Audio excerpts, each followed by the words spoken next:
5, 4, 3, 2, 1।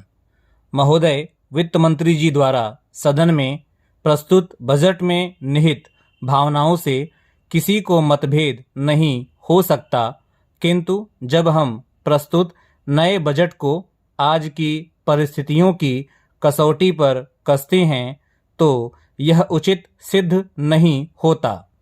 नए बजट में विकास की दर बढ़ेगी, इसका कोई आश्वासन नहीं दिया गया है। कमजोर वर्ग को राहत मिलेगी, इसके संबंध में भी कोई ठोस उपाय या योजना नहीं दी गई है।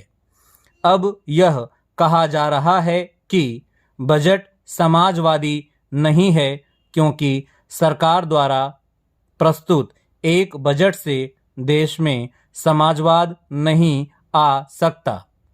यह भी कहा जा रहा है कि गरीबी मिटाने के लिए हमारे वित्त मंत्री के पास कोई जादू का डंडा नहीं है।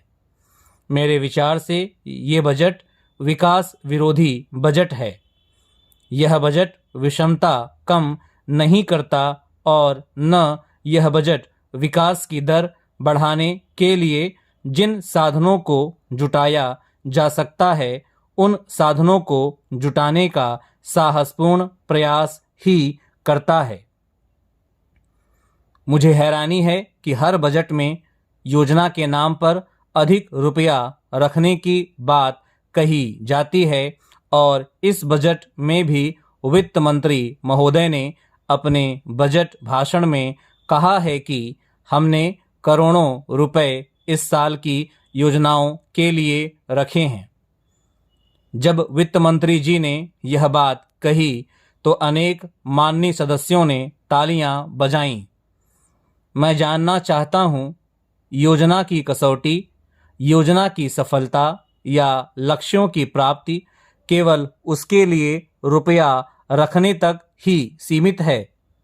अगर आप अंतरिम बजट को देखें और वित्त मंत्री महोदय के उस समय के भाषण को पढ़ें तो आपको मालूम होगा कि पिछले बजट में हमने अलग अलग मदों के लिए योजना के निमित्त कई जगह रुपया रखा था, लेकिन यह रुपया खर्च नहीं हुआ।